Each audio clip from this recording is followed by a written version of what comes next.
మరుసటి రోజు సత్యనిష్ఠుడు తన చర్చను ప్రారంభించే ముందుగా వినాయకుని స్తోత్రంతో ప్రారంభించాడు. గజాననం భూతగణాదిసేవితం కపిత్తజంబూఫల సారభక్షితం ఉమాసుతం శోకవినాశకారణం నమామి విఘ్నేశ్వర పాదపంకజం. పరమాత్మ స్వరూపులైన మీరందరూ మీరు కోరిన విధంగా సత్యం గురించి చర్చించడం జరిగింది. ఇందులో మీరు బాగా గ్రహించే ఉంటారు. అసత్యం అనేది జరిగితే అది హింసకు దారితీస్తుంది. హింసను ఆపడం కోసమే మనం సత్యం చెప్పాలి. ఈరోజు శ్రీ పతంజల మహర్షి గారు తన యోగ సూత్రాలలో సాధన పాదమైనటువంటి యమం యొక్క శాసనాన్ని మనం చర్చించుకుందాం. అది 33వ సూత్రం. అస్థేయ ప్రతిష్టాయాం సర్వరత్నోపస్థానం. అస్థేయం అంటే దొంగతనం చేయకుండా ఉండడం. ఈ దొంగతనం చేయకుండా ఉండడం అనేది ఒక మహత్తరమైనటువంటి మానవ గుణం. మానవత్వంలో మూర్తిభవించి ఉండడం అంటే ఈ యొక్క దొంగతనాన్ని అనేటువంటి ఆలోచనని రానియకూడదు. ఇది కూడా ఆలోచనల ద్వారా కానీ, మాటల ద్వారా కానీ, చేతల ద్వారా కానీ చేయకూడదు. అంటే ఆలోచనలు వచ్చినప్పుడే కదా మాటలు వస్తాయి. మాటలతోనే చేతలు ప్రారంభమవుతాయి. మానవులు ఈ దొంగతనం అనే దానికి అలవాటు పడితే ఇది ఇప్పుడు 2 ధర్మాలకు విరుద్ధం అవుతుంది. అదేమిటంటే మొట్టమొదటిది సత్యం. దొంగతనం చేయడం అనిపించినప్పుడు సత్యం అక్కడ ధర్మం నశిస్తుంది. ఆ ధర్మం నశించినప్పుడు వారిలో హింస అనేది చెలరేగుతుంది. ఎందుకంటే ఒక వస్తువు దొంగిలించినప్పుడు ఆ వస్తువు కోల్పోయిన వ్యక్తి మానసికంగా చాలా బాధపడతాడు, కృంగిపోతాడు, మానసిక క్షోభ ఏర్పడుతుంది. అది అహింసే కదా. మరి అతను చేసిన పని సత్య విరుద్ధం కదా. యోగ సాధన ద్వారా ఈ యొక్క అస్థేయాన్ని కూడా జయించగలిగితే మానవులు పరిపూర్ణమైన సంతృప్తితో జీవించగలుగుతారని యోగశాస్త్రం చెబుతుంది. ఇతరులవి లేదా పరులవి వాటిని వారికి తెలియకుండా తీసుకోవడం దొంగతనం అనబడుతుంది. అంటే ఇది వారికి తెలియదు. దొంగతనం వలన వారు ఏం కోల్పోతున్నారు అనే విషయం వారు గ్రహించరు. ఇది ఆత్మ విరుద్ధ భావన అనే ఆలోచన వారికి రాదు. ఎందుకంటే ఈ శరీరం యొక్క అసలైన యజమాని లోపల ఉన్న ఆత్మ. ఆ అంతరాత్మ చెబుతుంది ఇది మంచి పని కాదు, నాకు ఇది ఇష్టం ఉండదు, కనుక మీరు చేయొద్దు అని చెబుతుంది. అయితే ఇక్కడ సాత్విక గుణము కలిగినటువంటి వారు కొద్దిసేపు ఆ వస్తువులు మనకు ఆనందాన్ని ఇచ్చినా, ధనం ఆనందాన్ని ఇచ్చినా చేయకూడదనే నిశ్చయాన్ని గట్టిగా మనసులో నిర్మించుకుంటారు. అటువంటి వారు ఉత్తములు.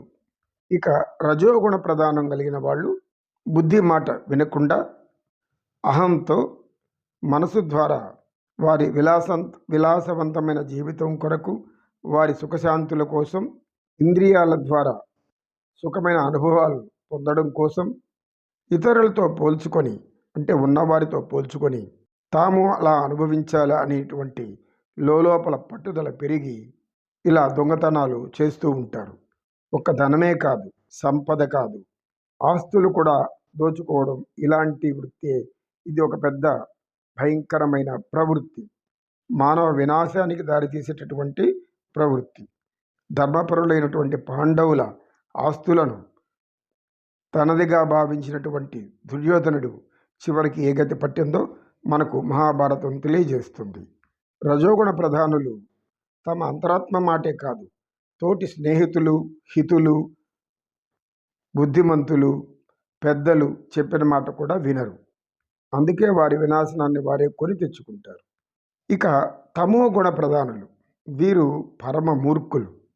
వీరికి హింసించి ద్వారా అయినా దోచుకోవడం అనేది ఒక ప్రవృత్తి. వీరిని దోపిడీదారులు, దొంగలు, హంతకులు అని చెప్పబడతారు. వారు తమకు కావలసినది ఇతరుల ప్రాణాలు తీసైనా కూడా గ్రహిస్తూ ఉంటారు. ఇది ఎంత పాపకార్యమో వారికి అర్థం కాదు.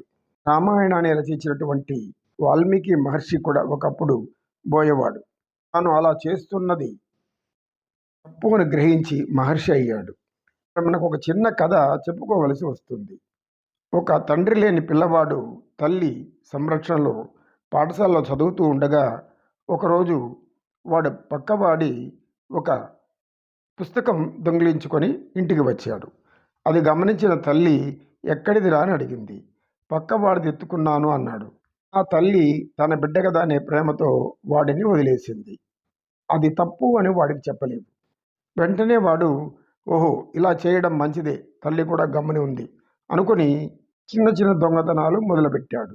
అందువలన వాడు అనేక విధాల సుఖంతోనూ సంతోషంతోనూ ఉండి జీవిస్తూ వచ్చాడు.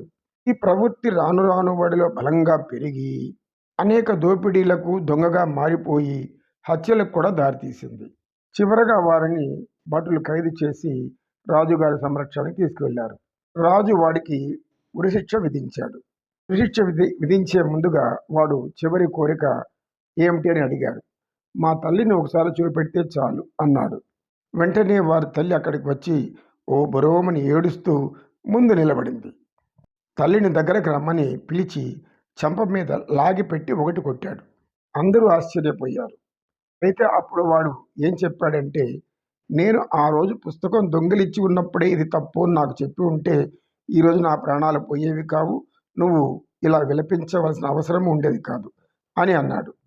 అంతా అయిపోయాక మనసులో పరివర్తన వస్తే ఏం చేయలేం కదా అని అనగానే వెంటనే శివ సంహితుడు అనే శిష్యుడు పైకి లేచి, గురువుగారు అయితే ఈ అస్థేయము అనేది ఆచరించడం వలన ఏమిటి ప్రయోజనం అని అడిగాడు.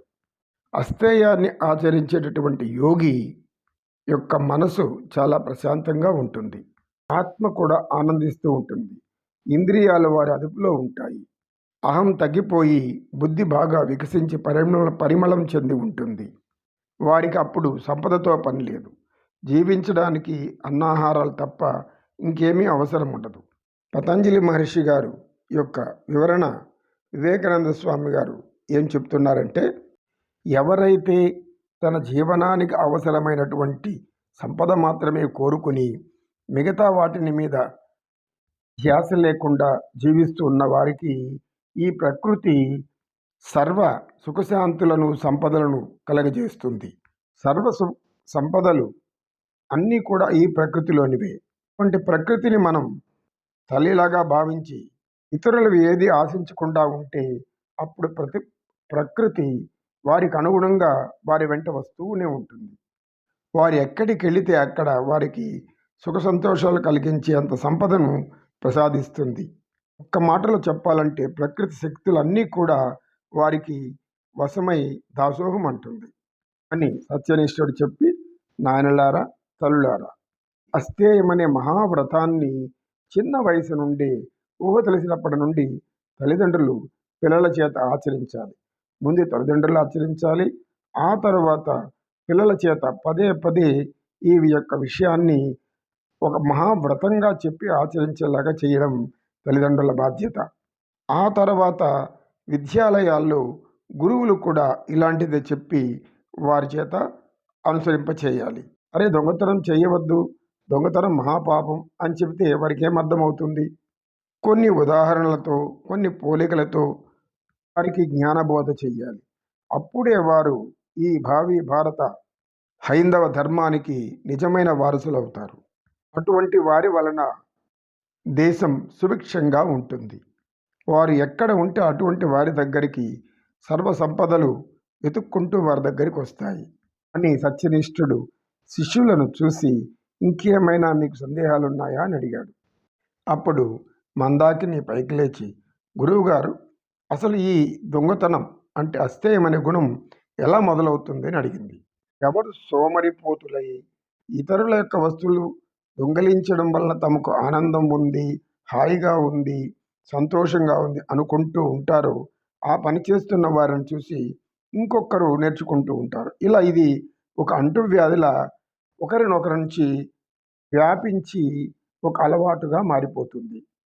పరుల సొత్తు పరమానందంగా భావిస్తారు. అయితే అది పాము వంటిదని వారికి తెలియదు. ఒక గొప్ప మానసిక సూత్రం. ఈ సూత్రాలను వ్రతాలుగా ఆచరిస్తే మనోరకమైనటువంటి మానసిక పరంగా ఎటువంటి అనారోగ్య సమస్యలు రావు. మనసు ప్రశాంతంగా ఉంటే శారీరక ఆరోగ్యం కూడా బాగా ఉంటుంది. కనుక నాయనులారా, అమ్మలారా, మీరు ఇప్పటి నుంచే దీన్ని సాధన చేస్తూ ఉండాలి. ఇతరుల సొమ్ము చూడగానే వారిది మనకెందుకు అనేటువంటి ఆలోచనలు మీలో పెంచుకుంటూ ఉండాలి. తెలియక ముందు చేస్తే అది పొరపాటు కావచ్చు. తెలిసి చేస్తే అది మహాపాపంగా భావించాలి. ఈ విషయం ప్రజలకు బాగా అర్థమయ్యేలాగా తెలియజేయాలి.